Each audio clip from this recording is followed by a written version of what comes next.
ने अब सरकार के ऑनलाइन गेमिंग बिल को हाई कोर्ट में चुनौती देने का मन बना लिया है। हालांकि अब यह कानून बन चुका है क्योंकि राष्ट्रपति हस्ताक्षर कर चुके हैं।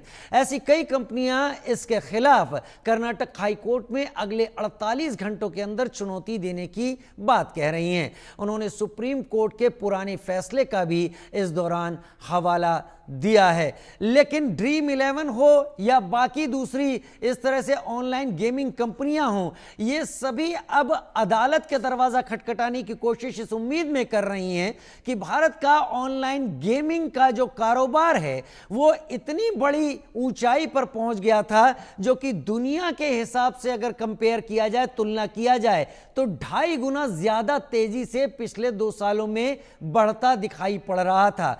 करीब करीब 20,000 करोड़ रुपए टैक्स के रूप में देने की बात ये सभी लोग करते थे। और ये सभी कंपनियां किस आधार पर आगे बढ़ेंगी, कोर्ट में क्या दलीलें देंगी, क्या कहने की बात करेंगी। उन्होंने जो कहा कि हमें समय नहीं दिया गया फैंटेसी प्लेटफॉर्म के तक, हम देश में खेलों को बढ़ावा दे रहे थे, ऐसा उन्होंने कहा है। मनोज जोशी हमारे साथ, हमारे स्पोर्ट्स सेटर, हर खेल से जुड़ी हुई खबर पर नजदीकी निगाह रखने वाले।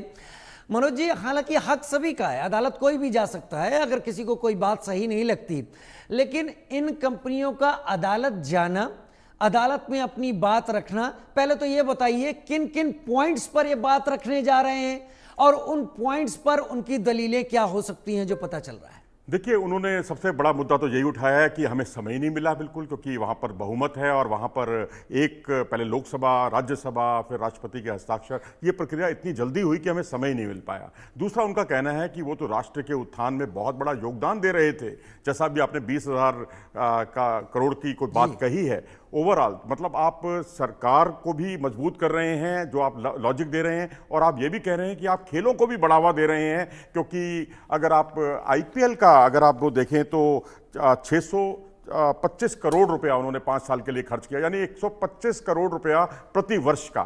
और उसके अलावा अगर आप देखें तो माई सर्कल 11, ये माई सर्कल 11 का खर्चा है। अगर ड्रीम 11 का देखेंगे आप तो वो भी 358 करोड़ है 3 साल का, ये भी 119 करोड़ के आसपास बनता है। ये करीब दोनों को अगर आप मिला दें, क्योंकि बाकी वर्षों में इनको पैसे की कोई प्राप्ति नहीं हो पाएगी, तो जाहिर सी बात है कि बीसीसीआई को तकरीबन जो है 550-600 करोड़ रुपए का नुकसान होने की बात कही जा रही है। लेकिन यहाँ बड़ा सवाल ये है कि जो ऑनलाइन गेमिंग होती थी, ऑनलाइन गेमिंग, उस पर उन ऐप्स के जरिए कितने ही 20-30 रुपए के अंदर आप पैसा लगाकर बहुत बड़े बड़े सपने, करोड़ों के 20-30 सपने रुपए की बात कर रहे हैं मनोज सर। मुझे तो यह भी पता है कि जो लोग पहली बार इसमें दांव लगाते थे उनको सिर्फ 1 रुपया देकर दांव लगाना होता था, और ये अक्सर हर एक के साथ ऐसा पता चलता था कि वो 1 रुपए वाला 49 रुपए की जीत ही जाता था। वो क्या एल्गोरिथम था पता नहीं, जिससे कि वो आगे के लिए और बढ़ाकर पैसे लगाना शुरू। देखिए, ये एक स्ट्रेटेजिक मूव था कि आप 1 रुपया लगाकर आप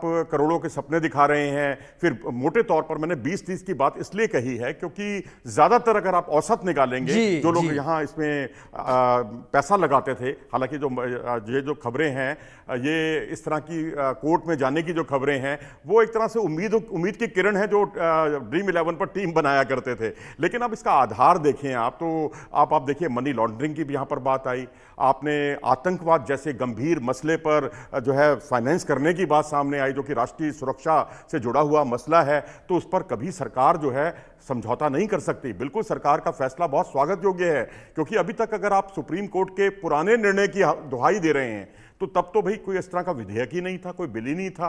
तो आपने स्किल डेवलपमेंट के नाम पर जो है उसको हरी झंडी दिलवा दी, और आप कह रहे हैं कि आप पुराने जो हाई कोर्ट के फैसले हैं उसको निकाल कर देखिए, सुप्रीम कोर्ट के फैसले को निकाल कर देखिए। तो ये बात बिल्कुल मेरी तो समझ से परे है।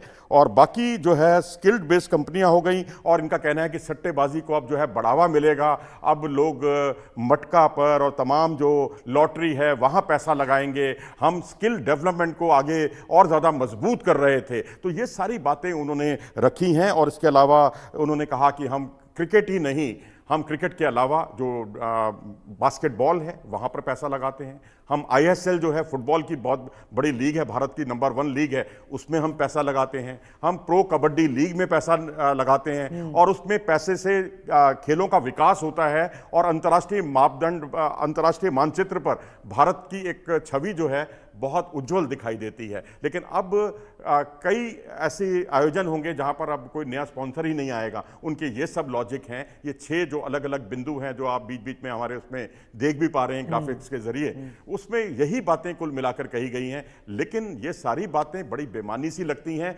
लेकिन एक उम्मीद की किरण तो है जो कम से कम जैसा आपने 1 रुपया बताया, 1 रुपए से लेकर 20-30 रुपए में आप करोड़ों के जो सपने आप दिखाते थे और उसके जरिए जो दूसरे काम होते थे, यानी मनी लॉन्ड्रिंग जैसे और राष्ट्रीय सुरक्षा को जिसे कहते हैं चैलेंज करने वाले, उसको चुनौती देने वाले, इस तरह की जो चीजें सामने आ रही थी उस पर रोक लगना बहुत जरूरी भी था। वाकई उस पर रोक लगना बहुत जरूरी है। दर्शकों, हम आपके सामने कुछ चीजें रख दें, फिर सवालों का सिलसिला जारी करेंगे।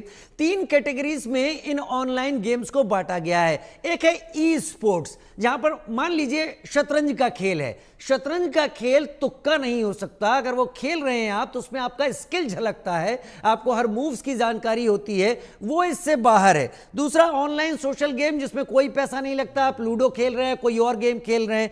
लेकिन ऑनलाइन मनी गेम जहां पर आपको पैसा देना पड़ता है, इनाम में पैसा मिलता है, वो इस दायरे में है।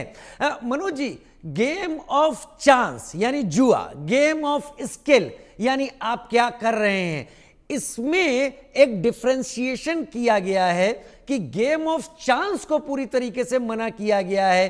क्या इतना आसान है? अब जब कानून बन गया है, कोर्ट जा तो रहे हैं, वो कोर्ट के विवेक पर है, कोर्ट क्या कहता है, लेकिन अमूमन अब तक का जो अनुभव रहा हो कानून बनने के बाद, क्या अंदाजा लगता है, जो आप क्रिकेट के एक्सपर्ट या वकीलों से अगर आपकी बात हुई हो तो? देखिए, कुल मिलाकर सिनेरियो यही बनता है कि वो अपने क्रिकेट के जो चहेते हैं, प्रशंसक हैं, उनको ये बताना चाहते हैं कि हम बिल्कुल पीछे नहीं हटे हैं, पैसे का आदान प्रदान नहीं होगा, ये तो बिल्कुल तय है। विधेयक में साफ तौर पर ये बात कही भी गई है।